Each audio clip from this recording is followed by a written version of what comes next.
नमस्कार मित्रों, आज के इस वीडियो में एक बार फिर से आप सभी का बहुत-बहुत हार्दिक स्वागत है।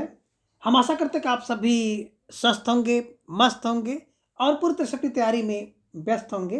तो मित्रों, आज के इस वीडियो में हम हिंदी साहित्य के अंतर्गत काव्यशास्त्र और काव्यशास्त्र के अंतर्गत कुछ महत्वपूर्ण एवं संभावित प्रश्नों को व्याख्यात्मक तरीके से हल करेंगे और उसके साथ इन्हें ट्रिक की सहायता से याद करने का भी प्रयास करेंगे। तो हम आशा करते हैं कि वीडियो आप सबके लिए बहुत ही महत्वपूर्ण होने वाला है, इसलिए इस वीडियो को आप लोग अंत तक जरूर देखें। चैनल पर नए हैं तो चैनल को सब्सक्राइब कर लें और उसके साथ ही अगर आपको थोड़ा सा भी उचित लगे तो इस वीडियो को अपने जो परिचित लोग हैं उनके पास भी शेयर करें। तो जैसा कि स्क्रीन पर आप देख पा रहे हैं, प्रश्न संख्या 301 है कि अपने काव्य सिद्धांत की निर्मित के लिए किस पाश्चात्य आचार्य ने सहज अनुभूति की अवधारणा का सहारा लिया है ना। यानी कि किसने सहज अनुभूति की अवधारणा का सहारा लिया? मैथुअरलैंड, क्रॉन्चे, लॉन्जाइनस, इलियट। तो ढेर सारे भाई बहनों का जवाब आ गया कि सहज अनुभूति किसकी होती है? बोले क्रॉन्चे की। सहज अनुभूति का की अवधारणा का सहारा किसने लिया? क्रॉन्चे। देखिए, जो क्रॉन्चे टाइप का व्यक्ति होता है ना, वो सहज अनुभूति का सहारा लेता है। तो सहज अनुभूति का सहारा कौन लेगा? जो क्रॉन्चे होगा। क्रॉन्चे फार क्रॉन्चे को ध्यान में रख लीजिएगा, ठीक है। चलिए, अब प्रश्न संख्या 302 है कि निम्नलिखित सिद्धांतों को संबंधित विचारकों के साथ सुमेलित कीजिए। नीचे दी गई कोड का प्रयोग करते हुए प्रश्न का सही जवाब आपको देना है। तो सूची 1 और सूची 2 आप देख रहे हैं, नीचे आपको एक कोड दिखाई दे रहा है। बात करते हैं हम लोग संरचनावाद। तो संरचनावाद हर व्यक्ति जानता है कि संरचनावाद जो होता है ना, वो क्लॉड लेवी स्ट्रास का है। देखिए, जो संरचना होती है वो स्ट्रास होती है। क्या होती है? स्ट्रास होती है। तो क्लॉड लेवी स्ट्रास का है। अस्तित्व किसका होता है भैया? अस्तित्व उसी का होता है जो कामू व्यक्ति होता है। Albert Camus. अस्तित्व किसका? कहे तुम्हारा कोई अस्तित्व नहीं है तो किसी काम के नहीं हो। तो जो व्यक्ति कामू होगा, काम का होगा, उसी का अस्तित्व होगा। तो अस्तित्ववाद अल्बर्ट कामू का है, ध्यान में रख लीजिएगा। मूल सिद्धांत की बात हम लोग करते हैं तो आइए रिचर्ड्स। देखिए, सिद्धांत किसका? मैंने कई बार आपको बताया था कि सिद्धांत उसी व्यक्ति का होता है जो रिच व्यक्ति होता है। मूल्य किसका है? मूल्य उसी व्यक्ति का होता है जो रिच व्यक्ति होता है। रिच फॉर आइए रिचर्ड्स को ध्यान में रखिएगा, ठीक है ना। यथार्थ, यथार्थ क्या है? व्यक्ति यथार्थ को लुकास करता है, लुका के रखता है, छुपा के रखता है। तो जॉर्ज लुकास का है ना। अभ्यंजना क्रॉन्चे की, ध्यान में रख लीजिएगा। व्यंजन क्रंचो, यहाँ पे अभ्यंजना, ये क्रंचो आप देख रहे हैं ना, क्रंचो का अभिव्यंजना मैंने आपको बताया था, अभिव्यंजनावाद क्रंचो का है। तो देखिए, जो वाद है, वाद से संबंधित प्रश्न आपकी परीक्षा में पूछा जा सकता है। संरचना किसकी है? क्लॉड लेवी का है। अस्तित्व किसका है? जो कामू व्यक्ति का होता है। मूल्य किसका है? रिच व्यक्ति का है। यथार्थ क्या है? लुकास का है। और अभ्यंजना क्रॉन्चे का है, ध्यान में रखिएगा, क्रॉन्चे, ठीक है। चलिए, इसके हिसाब से अगर देखेंगे तो आपका जो विकल्प होगा, विकल्प B is right answer. 2, 3, 1, 5 is right answer. जिन भाई बहनों ने विकल्प बी का चुनाव किया था, बिल्कुल सही जवाब। बेशुमार तैयारी आप सबके यहाँ पर दिख रही है, निश्चित रूप से आप सब बधाई के पात्र हैं। प्रश्न संख्या 303 है कि कालक्रम के दृश्य साहित्य सिद्धांतों का सही अनुक्रम। ए में अलंकार रस ध्वनि रीति, बी में रस अलंकार रीति ध्वनि, सी में है ध्वनि रीति रस अलंकार और रीति रस ध्वनि अलंकार। तो पूछ रहे कालक्रम के अनुसार अगर बात करेंगे, सबसे ऐसे पहले रस है 2वीं शताब्दी में। इसके बाद अगर बात हम लोग करते हैं अलंकार की, तो अलंकार अच्छा अच्छा होता है, अच्छे अच्छे। रीति वामन की होती है और 8वीं सदी की बात है ना। और ध्वनि आनंद बरसाती है। नौ नौ नौ नौ नई नई ध्वनि जो होती है आनंद वर्धन करती है 9वीं शताब्दी में, ध्यान में रखिएगा, इसका समय है। तो 2, 6, 8, 9 विकल्प बी इज राइट आंसर। जिन भाई बहनों ने विकल्प बी का चुनाव किया, बिल्कुल सही जवाब। बेशुमार तैयारी आप सबके यहाँ पर दिख रही है, देख सकते हैं। रस, रस दूसरी है ना। अलंकार छठी, अच्छी अच्छी 6 रीति वामन की 8 है और ध्वनि नवी होती है, नई होती है। ऐसे कुछ क्लू बना करके आपको दिमाग में बैठाना है। प्रश्न संख्या 304 है कि काव्यशास्त्री ग्रंथों का कालानुक्रम अनुसार सही अनुक्रम क्या होगा? काव्यादर्श, काव्य मीमांसा, वक्रोक्ति जीवितम और ध्वन्यालोक। ध्वन्यालोक, वक्रोक्ति जीवितम, काव्य मीमांसा, काव्यादर्श और काव्यादर्श, ध्वन्यालोक, काव्य मीमांसा, वक्रोक्ति जीवितम, फिर काव्य मीमांसा, काव्यादर्श, ध्वन्यालोक, वक्रोक्ति जीवितम। तो इसके हिसाब से अगर देखेंगे तो सबसे पहले आपको दिखाई देगा काव्यादर्श, दंडी का है। दंडी का काव्यादर्श 7वीं सदी की रचना है। ध्वन्यालोक, ध्वन्यालोक आनंदवर्धन का है और धन नई होती भी आपने देखा था 9वीं शताब्दी का है। और काव्य की मीमांसा राजशेखर करते हैं 9वीं शताब्दी में भी है।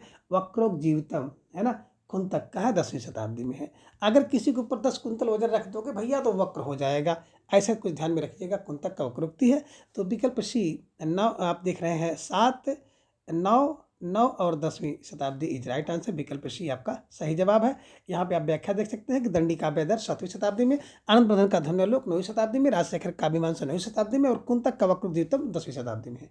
ठीक है, चलिए अब प्रश्न संख्या 305 है कि जन्म वर्ष के अनुसार पाश्चात्य विचारकों का सही अनुक्रम क्या होगा। इसके हिसाब से आपको जवाब देना है। 305 आपके स्क्रीन पर है और इसका जवाब आप लोग बिल्कुल देख लीजिए और देख कर दीजिए, मैं उसको पढ़ूंगा नहीं। तो ढेर सारे भाई बहनों ने जवाब भी दे दिए, सर विकल्प बी को लाइक किया जाए, है ना।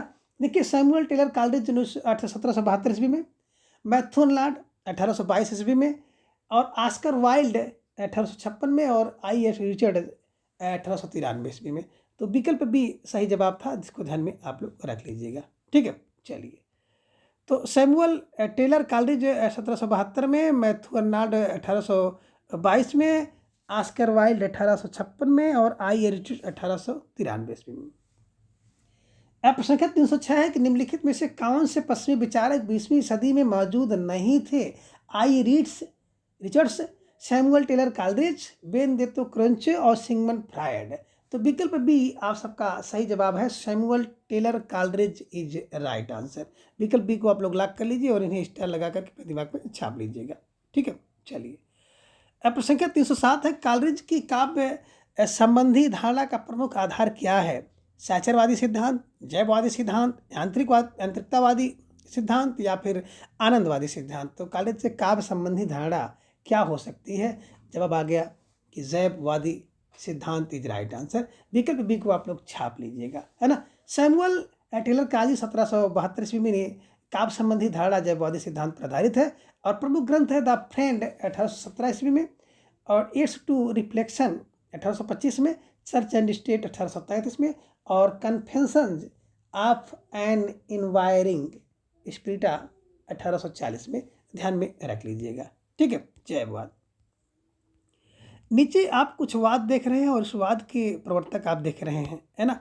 देखिए स्वच्छंद कौन होता है, स्वच्छंदतावाद, जो व्यक्ति वर्ड्सवर्थ होगा, है ना। अगर वर्ड्स सही है, वर्ड्सवर्थ तो स्वच्छंद होगा। यथार्थ कार्वे का है, ध्यान में रखिएगा। संरचना, है ना, तो देखेंगे डिसूजर, डी सस्यूर करते हैं। प्रतीक वाल्देयर का है। बिंबवाद टी.यू. ह्यूम का है। अजनबीपन श्लोको है और विखंडनवाद जैक दरिदा का है, ध्यान में रख लीजिएगा। तो जिन भाई बहनों ने विकल्प बी आपने देखा ही था, सही जवाब है, इसको भी आप लोग दिमाग में छाप लीजिएगा। अब प्रश्न संख्या 308 है कि रचना की दृष्टि निम्नलिखित रचनाओं का सही अनुक्रम क्या है। काव्यालंकार, नाट्यशास्त्र, धन्यलोक, साहित्य दर्पण है। धन्यलोक, नाट्यशास्त्र, काव्यालंकार, साहित्य दर्पण। नाट्यशास्त्र, धन्यलोक, साहित्य दर्पण और काव्यालंकार और नाट्यशास्त्र, काव्यालंकार, धन्यलोक और साहित्य दर्पण है। तो बिल्कुल यहाँ पे देखेंगे दो तो पहले से आपका कट गया, ए और बी, लेकिन सी और डी में देखेंगे तो यहाँ पर दो विकल्प आपके सामने दिखाई दे रहा है। बात हम लोग करते हैं नाट्यशास्त्र, तो बिल्कुल आपका सही जवाब यहाँ पे हो जाएगा, भरत मुनि का है, 2री शताब्दी में है। काव्य अलंकार की बात करते हैं, भामा का है और काव्य अलंकार अच्छा होता 6ठी शताब्दी में है। ध्वन्यालोक की बात हम लोग करते हैं, धुन का आलोक, बिल्कुल नवलोक, आनंद वर्धन नवनय और साहित्य का दर्पण विश्वनाथ रखते हैं, इधर में रख लीजिएगा, साहित्य दर्पण विश्वनाथ का है। तो कहने का आशा है कि विकल्प डी, है ना, ये सही जवाब है। जिन भाई बहनों ने विकल्प डी का चुनाव किया था, बिल्कुल सही जवाब है। सुंदर तैयारी आप सबकी यहाँ पर दिख रही है, निश्चित रूप से आप सब बधाई के पात्र हैं। व्याख्या आप देख सकते हैं, नाटशास्त्र आचार्य भरत मुनि का, काव्य अलंकार भामा का, ध्वन्यालोक आनंद वर्धन का, साहित्य दर्पण विश्वनाथ का है। ठीक है, चलिए अब प्रश्न संख्या 309 है कि आचार्य भरत ने काव्य दोषों की संख्या कितनी मानी। 8, 9, 5, 10। तो आप सबका जवाब यहाँ पर बिल्कुल सटीक आ गया। अक्सर विकल्प डी को लॉक किया जाए। विकल्प डी 10 इज राइट आंसर। 10 दोष माना है। भरत मुनि ने काव्य दोषों की संख्या 10 गिनाई है, जिनमें गुणार्थ, अर्थांतर, अर्थहीन, भिन्नता, एकार्थ, अभिलुप्तार्थ, न्याय क्षेत्र, विषय, विसंधि, शब्द च्युति, ध्यान में रखिएगा। और मम्मट ने काव्य के प्रकार 3 दोष बताए हैं, शब्द दोष, अर्थ दोष और रस दोष। भामा ने 2 प्रकार के काव्य दोष बताया, 3 प्रकार का बताया है, सामान्य दोष, वाणी दोष, अन्य दोष। तो ये भी ध्यान में रख लीजिएगा, लगे हाथ। भरत मुनि ने 10 बताया, है ना।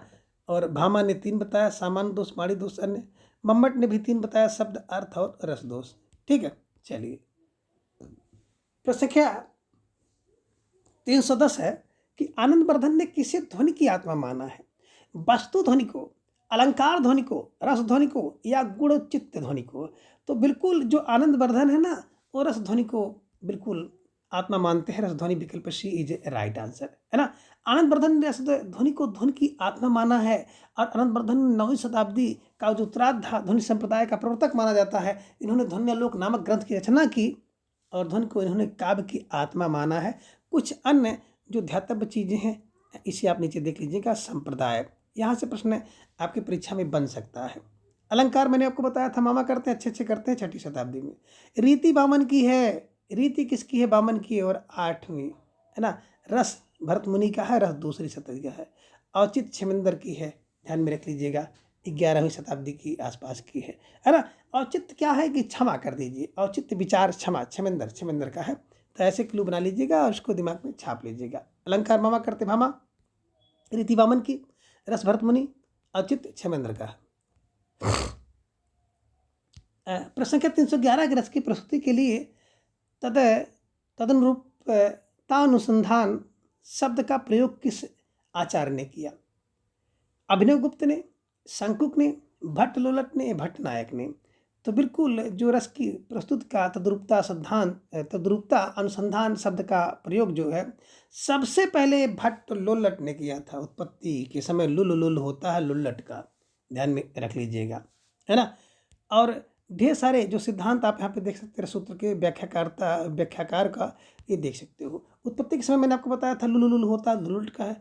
अनुमति, है ना, शंका में अनुमति होती है, अनुमति संख्या में होती है शंकुक का, और आप कहते हैं शंख बजाने की अनुमति, है ना। भुक्ति वाक, तो भुक्त कौन करता है? भुक्ति करेगा जो नायक होगा वो भुक्त करेगा। हमारे आपके बीच में जिसका चयन हो जाएगा, जो नौकरी पा जाएगा ना, भोग वही करेगा, भुक्ति वही करेगा। तो नायक जो होता है वही भुक्त करता है। और अव्यक्ति अभिनव गुप्त, अभिनव गुप्त अव्यक्तिवाद, ऐसे कुछ किलो बनाइएगा, इसे दिमाग में छाप लीजिएगा। अब प्रश्न संख्या 312 के अभिनव गुप्त के अनुसार अब आपको जवाब देना है कौन सा विकल्प में सही है। मानव मन में वासना रूप में स्थित अस्थायी भाव का साधारणीकरण होता है। साधारणीकरण के लिए भोजकत्व व्यापार अनिवार्य है। साधारणीकरण की अवस्था में प्रेरक स्व पर के बंधन से छूट जाता है। और साधारणीकरण की अवस्था में प्रेक्षक को लौकिक संबंधों का बोध होता है। तो कौन सा विकल्प सही है? विकल्प अब आप यहाँ पे देखने के लिए नीचे आपको एक कूट दिखाई देगा। इस कूट के हिसाब से अगर देखेंगे तो ए और सी है, विकल्प सी इज राइट आंसर। ए और सी जो विकल्प है यही सही होगा। तो जिन भाई बहनों ने विकल्प सी का चुनाव किया था बिल्कुल सही जवाब। भेजून तैयारी आप सबके यहाँ पर दिख रही थी। अब प्रश्न संख्या 313 है कि काव्य भाषा के संदर्भ में निम्नलिखित में से कौन सी मान्यता वर्ड्सवर्थ की नहीं है? काव्य में ग्रामीणों की दैनिक बोल चाल की भाषा प्रयुक्त हो, भाषा में मिथक और बिंबों का प्रयोग होना चाहिए, भाषा में कृत्रिमता और आडंबरवाद के कवियों की देन है, गद्य और काव्य की भाषा में कोई तात्विक भेद नहीं है। तो 313 के हिसाब से आप सबका जवाब भी आ गया कि सर विकल्प बी को लॉक किया जाए। भाषा में मिथक और बिंबों का प्रयोग होना चाहिए, विकल्प बी इज राइट आंसर, है ना। जो भाषा में मिथक है और उसके बिंब का प्रयोग होना चाहिए, यही विकल्प बी सही है, ध्यान में रख लीजिएगा। ठीक है, चलिए अब प्रश्न संख्या 314 है कि निम्नलिखित ग्रंथों को उनकी रचनाओं के साथ सम्मिलित कीजिए। ग्रंथ और रचनाकार हैं। नीचे आपको एक सही कूट दिखाई दे रहा है, उसके हिसाब से आपको जवाब देना होगा। प्यारा सा प्रश्न आपकी स्क्रीन पर है और सोच समझकर जवाब दीजिएगा। बात करते हैं पेरिप्सुस। तो मैंने आपको बताया था लोंजाइनस, यस नस, है ना। द सेक्रेड, अब यहाँ पर बात आ गई द सेक्रेड वुड, तो इसका जवाब दीजिएगा इलियट का। Sacred wood Eliot TS. Eliot का है। पोएटिक्स की बात अगर करते हैं तो अरस्तु का है, पोएटिक्स अरस्तु का है। और बायोग्राफी लिटरेरिया कालरेज का है, ध्यान में रख लीजिएगा। विलियम वर्ड्सवर्थ बच जाते हैं तो विलियम वर्ड्सवर्थ का है लिरिकल बैलेड्स, ध्यान में रख लीजिएगा। इसके हिसाब से देखेंगे तो ए का आपको मिल रहा है यहाँ पर 4, तो विकल्प डी इज राइट आंसर। जिन भाई बहनों ने विकल्प डी का चुनाव किया था बिल्कुल सही जवाब। भेजने तैयारी आप सबके यहाँ पर दिख रही है। ठीक है, डी इज राइट आंसर। अब प्रश्न संख्या 315 है कि निम्नलिखित आचार्यों को उनके कथनों से सुमेलित कीजिए। आचार्य और उनके कथन, नीचे आपको एक कोट दिखाई दे रहा है, इसके हिसाब से आपको जवाब देना होगा। बात करते दंडी, तो देखेंगे तो दंडी के शरीर तावदिश है ना, शरीर मैंने होता था शरीर दंडी हो गई है ना।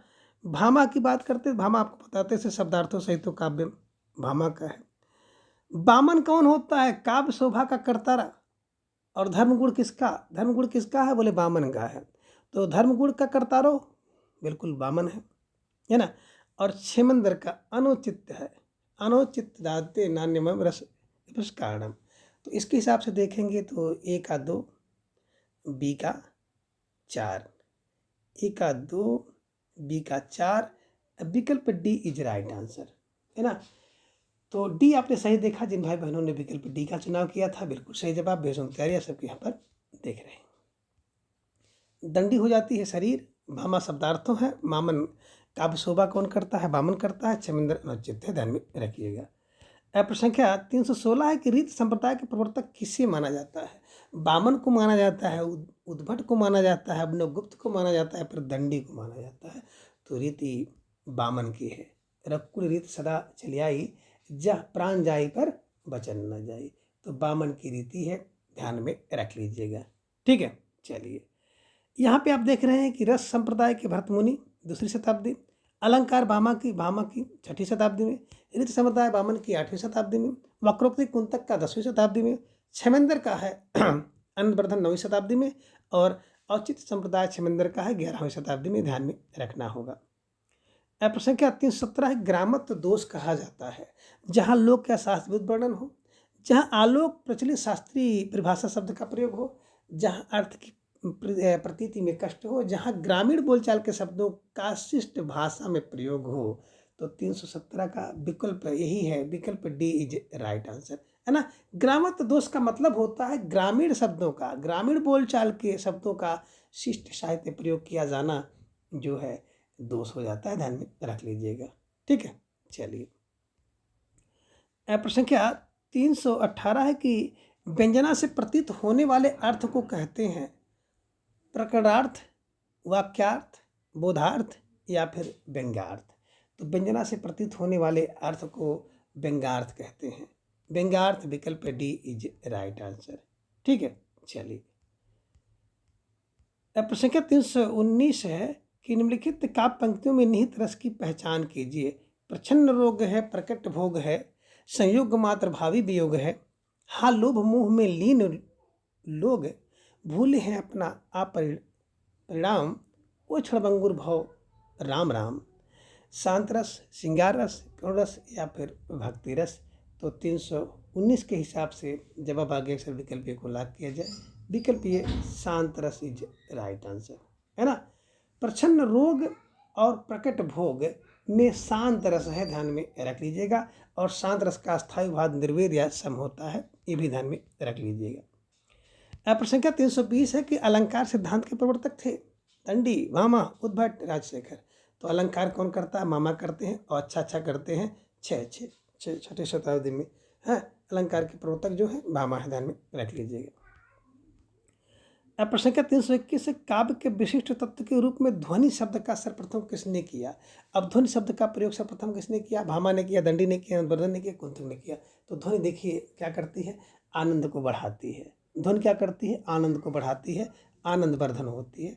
विकल्प सी Anand Vardhan is right answer. ठीक है, चलिए प्रश्न संख्या 322 एक निम्नलिखित में से कौन सा युग्म सही है? भट्ट-लोलट का उत्पत्तिवाद, शंकुक का अनुमतिवाद। कौन सा युग्म सही नहीं है? भट्ट-लोलट का उत्पत्तिवाद, शंकुक का अनुमतिवाद, आचार्य मम्मट का भुक्तिवाद और अभिनवगुप्त का व्यक्तिवाद। तो देखिए विकल्प सी आप देख रहे हैं, मम्मट का भुक्तिवाद नहीं है बल्कि भट्ट नायक का भुक्तिवाद होता है। और मैंने आपको बताया था भुक्ति कौन करेगा, भोग कौन करेगा? जो नायक होगा वही भोग करेगा, यही सही नहीं है। ठीक है, चलिए तो जिन भाई बहनों ने विकल्प सी का चुनाव किया था बिल्कुल सही जवाब। बेसुंदर तैयारी आप सबके यहाँ पर देख रही है। अब प्रश्न संख्या 323 बहुत सुंदर प्रश्न है और कई बार परीक्षा में पूछा भी गया है। तो इस प्रश्न का जवाब आपको देना है कि सुंदर है विहग सुमन सुंदर, मानो तुम सबसे सुंदर, तब में कौन सा काव्य दोष है? अधिक पतत्व, अप्रतित्व, दुष्कर्मत्व या फिर क्लिष्टत्व। तो देखिए, सुंदर बिहक सुमन सुंदर मानो तुम सबसे सुंदरतम हो। तो सुंदर सुंदर की बात यहाँ पर कई बार आ गई है, इसलिए विकल्प ये अधिक पदत्व इज राइट आंसर, है ना। इसमें अधिक पदत्व से ध्यान में रख लीजिएगा। ठीक है, चलिए। अब प्रश्न संख्या 324 है कि नाट शास्त्र के प्रणेता भट्ट लोलट, भरत मुनि, भट्ट नायक, अभिनव गुप्त। तो नाटक जो करने वाला होता है भरत मुनि है। तो भरत मुनि होने का नाटक करते हैं, तो नाटशास्त्र भरत मुनि की रचना है, ध्यान में रख लीजिएगा। ठीक है, चलिए। अब प्रश्न संख्या 325 है कि विभाव अनुभाव व्यभिचारी संयोगाद रस निष्पत्ति को प्रतिपादित किया है, किसने किया? दंडी ने, भरत मुनि ने, वामन ने, या फिर अभिनव गुप्त ने। तो 325 का जवाब आप सबको देना था, और ढेर सारे भाई बहनों ने जवाब भी दे दिया कि विभाव अनुभाव, है ना, ये भरत मुनि का है। विकल्प बी इज राइट आंसर। तो जिन भाई बहनों ने विकल्प बी का चुनाव किया था, बिल्कुल सही जवाब। भैंसुन तैयारी आप सबके यहाँ पर दिख रही है। ठीक है, चलिए। प्रश्न संख्या 326 है कुबलयानंद के रचयिता कौन है? भामा, दंडी, पंडित राज जगन्नाथ, अप्पय दीक्षित। तो कुबलयानंद कौन है? अप्पय दीक्षित का है, ध्यान में रखिएगा। कुल आनंद क्या है? अप्पय दीक्षित। अप्पय दीक्षित विकल्प डी इज राइट आंसर। प्रश्न संख्या 327 है कि आचार्य मम्मट ने काव्य गुण माने हैं 10, 3, 15 या फिर 8। तो मम्मट ने 3 शब्द इनके नाम में है और 3 गुण इन्होंने माना है, ध्यान में रखिएगा। काव्य के गुण 3 माने हैं, ध्यान में रखिएगा। व्याख्या आप देख सकते हैं, आचार्य मम्मट ने काव्य के 3 गुण माने हैं। आचार्य भामा, दंडी, आनंदवर्धन, हेमचंद, पंडित जगन्नाथ ने भी 3 का गुण माना है। आचार्य भरत मुनि और दंडी ने 10 का गुण माने हैं, वामन ने 20 माना, भोज ने 24 गुण माना है। ये ध्यान में रखिएगा, है ना। भोज 24 होना चाहिए, भोज के 24 गुण हैं, वामन के 20 गुण हैं, और दंडी और भरत मुनि के 10 गुण हैं, है ना। बाकी भामा, आनंदवर्धन, हेमचंद और पंडित जगन्नाथ ने 3-3 माना है, ध्यान में रखिएगा। प्रश्न क्या 328 है कि नाकांतम अपनी निभूषणम विभात बनता मुखम। यह अभिमत है अजरुद्ध का, पीयूषवर्षी जयदेव का, आचार्य भामा का, आचार्य मम्मट का। तो देखिए, ना कांतम अपी, है ना, निभूषतम। तो कांता माने पत्नी, और पत्नी स्त्री, है ना, बिना आभूषण के सुशोभित नहीं होती है। ऐसा कथन कौन कह सकता है?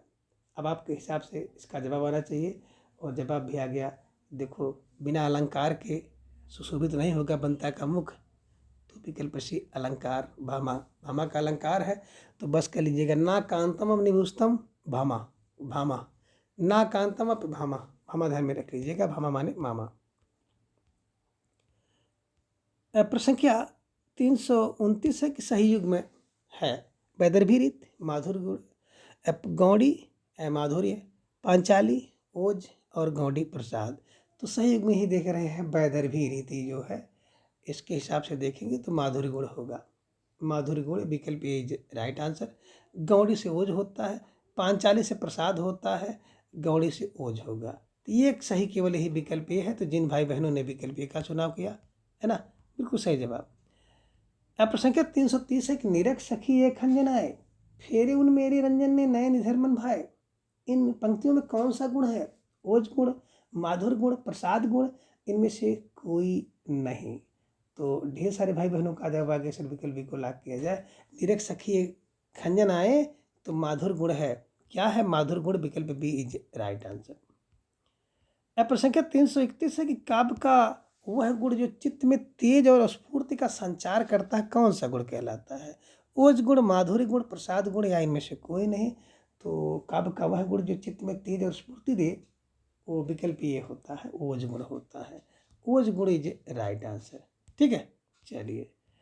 अब प्रश्न संख्या 332 है कि तरु रूप उधर देख के विरहिन अकुलाय में कौन सा काव्य दोष है? च्युत संस्कृत, न्यून पदत्व, अधिक पदत्व या क्लिष्टत्व दोष है। तो बिल्कुल विकल्प डी क्लिष्टत्व दोष इज राइट आंसर। तरु का वृक्ष का शत्रु कौन है? अग्नि है। अग्नि धर, रिपु धर देख के, अग्नि का शत्रु कौन है? तो जल है। जल को धारण करने वाला कौन है? बादल है। और बादल को देखकर बिरहिनी का जो हृदय आकुला रहा है। तो इसका अर्थ इतना कठिन है, अधिक होने के कारण इसको क्लिष्टत्व दोष कहते हैं, ध्यान में रखिएगा। विकल्प डी को लाग कर लीजिएगा।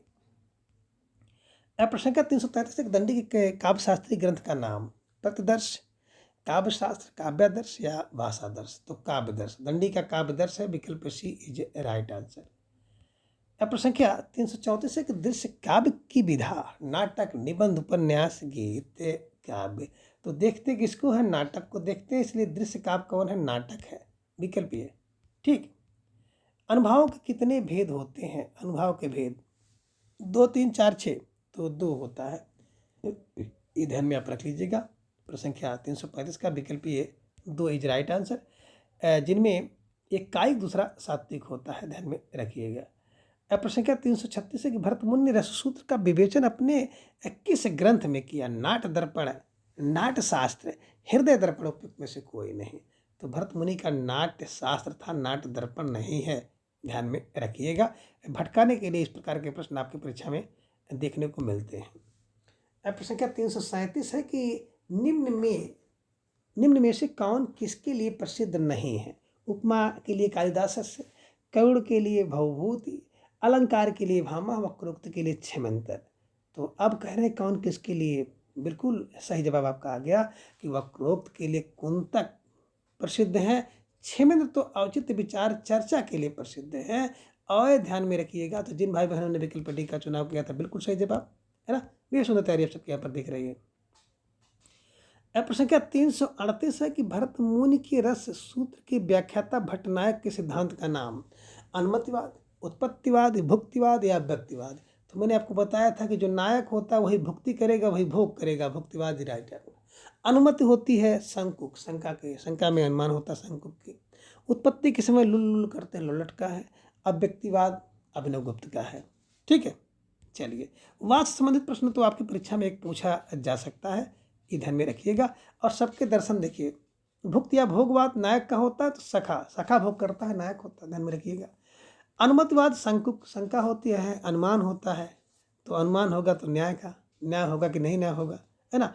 उत्पत्ति के समय लुल्लु करते हैं, कौन करती है? मी और माँ और मानसा, मीसा, मामा, मासी, मौसी, है ना, माँ और मासी करती है। और नव शैव ध्यान में रखिएगा, अभिनव गुप्त का अव्यक्ति, और नव शैव इसे ध्यान में रख लीजिएगा। अब प्रश्न संख्या 339 है, निम्नलिखित संप्रदायों को उनके आचार्यों के साथ मिलाना है। आचार एक सूचीवन में संप्रदाय, दूसरे में आचार है, नीचे आपको कोड है। तो औचित्य किसकी है? औचित्य क्षेमेंद्र का है, ध्यान में रखिएगा। वक्रोक्त कुंतक का है, कुंतक यहाँ पे ध्यान में रख लीजिएगा। रस आनंदवर्धन का है, ध्वनि आनंदवर्धन का है, रस भरत मुनि का है। तो रस भरत मुनि का, ध्वनि आनंदवर्धन का, वक्रोक्ति कुंतक का, औचित्य क्षेमेंद्र का है। तो इसके हिसाब से जब आप देखेंगे तो बिल्कुल आपका जो जवाब होगा विकल्प डी सही बनेगा। 4, 5, 2, 1 इज राइट आंसर। ठीक है, तो जिन भाई बहनों ने विकल्प डी का चुनाव किया था बिल्कुल सही जवाब। औचित्य है कि क्षमा कर दीजिए क्षेमेंद्र। वक्र हो जाता है जब किसी के ऊपर कुंतल भर 10 कुंतल ला दोगे तो वक्र हो जाएगा। ध्वनि जो है आनंद वर्धन करती है, और रस भरत मुनि भरते हैं, और अलंकार भामा करते हैं, भामा। प्रतिभा का संबंध किससे है? काव्य हेतु, काव्य स्वरूप, काव्य प्रयोजन, काव्य लक्षण से है। तो प्रतिभा क्या होती है जवाब आपको देना है। और प्रतिभा सब लोग जानते हैं कि प्रतिभा काव्य का हेतु होती है, काव्य हेतु, विकल्प ए इज राइट आंसर। आगे है प्रश्न संख्या 341 है कि प्यारा सा प्रश्न है आपकी स्क्रीन पर कि थोड़ा सा हल्का आपको दिख रहा होगा। कथा वस्तु को प्रधान फल की प्राप्ति की ओर अग्रसर कराने वाले चमत्कारपूर्ण अंश को अर्थ प्रकृति कहा जाता है। इन 5 अर्थ प्रकृतियों का सही अनुक्रम: बिंदु पताका प्रकरी बीज कार्य, पताका बीज बिंदु कार्य प्रकरी, बीज बिंदु प्रकरी पताका कार्य, और बीज बिंदु पताका प्रकरी कार्य। तो बिल्कुल विकल्प डी आपको दिख रहा है। मैंने एक बार आपको उसको बताया भी था कि पहले तो 2 बीबी हैं, बीज और बिंदु है, फिर 2 पीपी हैं, प्रकरी और पताका, और फिर अंत में का है, इनमें रखिएगा, है ना। तो बीज बिंदु पताका, बीज बिंदु का पताका है, और प्रकरी प्रकार है। ठीक है, चलिए। अब प्रश्न संख्या 342 है कि निम्नलिखित रचनाकारों को उनकी रचनाओं के साथ सम्मिलित कीजिए। तो ये प्यारा सा प्रश्न आपके स्क्रीन पर आ गया है, नीचे आपको कोड भी दिखाई दे रहा है। भरत मुनि की बात करते हैं तो भरत मुनि का है ना, नाट्यशास्त्र मुनि का है, नाट्यशास्त्र भरत मुनि का। धनंजय की बात करते हैं, धन के 10 रूपक मैंने बताया था, धन के 10 रूपक हैं। सागर नंदी तो नाटक लक्षण रत्न कोश हैं और गुण किसमें होते हैं। देखिए, जिसके पास नाटक का दर्पण होगा ना, उसमें गुण होंगे, उसमें चंद गुण होंगे, रामचंद्र गुणचंद, है ना। और साहित्य का दर्पण तो विश्वनाथ का है, पूरा विश्व लेकर के साहित्य का दर्पण घूम रहा है ना। तो इसको अगर आप देखेंगे तो ए का 3, बी का 4, तो ए का 3 है, ए का 3, बी का 4, सी का 5 और डी का 2। विकल्प ए इज राइट आंसर। जिन भाई बहनों ने विकल्प ए का चुनाव किया था, अब बिल्कुल सही जवाब, बेहद सुंदर तैयारी आप सबके यहाँ पर दिख रही है और निश्चित रूप से आप सब बधाई के पात्र हैं। ठीक है, चलिए यहाँ पे देख सकते हैं कि नाट्य शास्त्र भरत मुनि का, 10 रूपक धनंजय का, नाटक लक्षण कोश सागर नंदी, दर्पण गुण होता है रामचंद्र गुण और गुणचंद, और साहित्य दर्पण विश्वनाथ का। अर्थोपक्षेपक के कितने प्रकार होते हैं? 5, 6, 7, 8। तो अर्थोक्षेपक जो होते हैं विकल्प 5 प्रकार होते हैं, ध्यान में रखिएगा। प्रश्न संख्या 344 एक भरत मुनि के अनुसार नाट्य वृत्तियों का सही अनुक्रम। भारती, आर्भट्टी, कौशिकी, सात्विकी, सात्विकी, कौशिकी, भारती, आर्भट्टी, भारती, सात्विकी, कौशिकी, आर्भट्टी, और आर्भट्टी, कौशिकी, सात्विकी, या फिर भारती। तो 344 का जवाब आप सबका धीरे धीरे आ गया कि सर विकल्प सी को लॉक किया जाए, भारती, सात्विकी, भारती, सात्विकी, कौशिकी, आर्भट्टी, विकल्प सी। प्रश्न संख्या 345 है कि निम्नलिखित उक्तियों को उनके आचार्यों के साथ सम्मिलित कीजिए। सूची 1 में उक्ति है, सूची 2 में इसके रचनाकार है, नीचे आपको कोट है। शब्दार्थ सहित काव्यम, शब्दार्थ सहित का भामा का है। वाक्यम असाकम, वाक्यम तो विश्वम विश्वनाथ का है। रमणी जगन्नाथ का है। तद 200 से उड़वाना करके तो तद मम नहीं तद, ध्यान में रखिएगा, मम्मट का है। तो इसके हिसाब से आप देखेंगे तो 4 है ना, फिर 5, 4, फिर 5 और फिर 1 और फिर 2 है। इन्हीं की विकल्प ए सही दिख रहा है।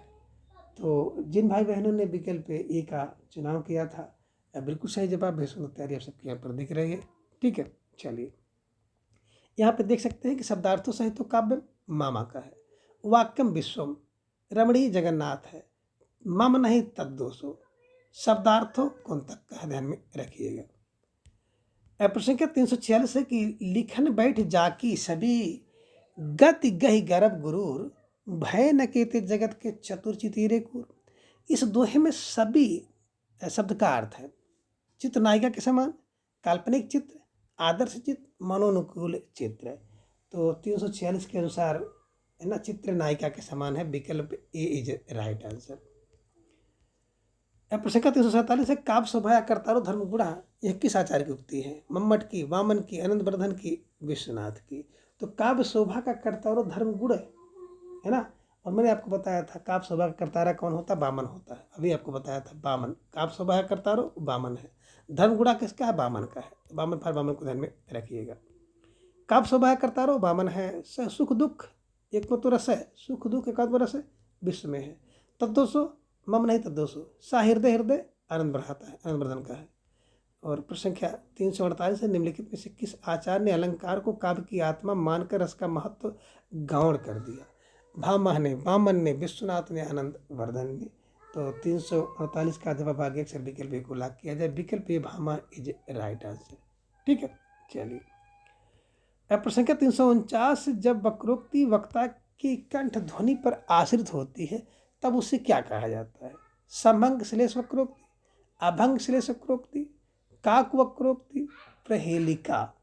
तो ढेर सारे भाई बहनों का जवाब आगे से विकल्प सी को लॉक किया जाए, विकल्प सी काक वक्रोक्ति इज राइट आंसर, है ना। जब वक्रोक्त कंठ की ध्वनि पर आश्रित होती है तो उसे काक वक्रोक्ति कहते हैं, ध्यान में रख लीजिएगा। और प्रश्न संख्या 350 है मिलकर सिद्धांतों को उनके सिद्धांत अलंकारों के साथ सम्मिलित कीजिए। नीचे आपको एक कोट दिखाई दे रहा है, उसका जवाब आपको देना है। वक्रोक्ति, कब व्यक्ति वक्र हो जाता है उसके ऊपर 10 कुंतल लाए दूध के कुंतक का। रीति किसकी है? वामन की है। औचित्य किसका है? क्षमा कर दीजिए। और ध्वनि आनंद वर्धन होता है। तो इसके हिसाब से देखेंगे तो ए का 3, बी का 4, ए का 3, बी का 4, सी का 1, सी का 1 और डी का 2। ये विकल्प सी इज राइट आंसर है ना। तो जिन भाई बहनों ने विकल्प सी का चुनाव किया था, बिल्कुल सही जवाब। बेहसुन तैयारी आप सबके यहाँ पर दिख रही है। निश्चित रूप से आप सब बधाई के पात्र हैं। तो मित्रों, आज की इस वीडियो में बस इतना। अगले वीडियो में हम इसके अगले भाग को जानेंगे। तब तक के लिए आप सभी अपना बेहद ख्याल रखिए और अपना अधिक से अधिक समय अपने अध्ययन पर लगाएं। अपना प्रेम स्नेह विश्वास इसी तरह से चैनल पर बनाए रखें और प्रत्येक दिन सुबह 7 बजे जुड़ करके आप सब अपनी तैयारी को जांचिए, परखिए, मजबूत करिए। धन्यवाद, नमस्कार, बाय बाय।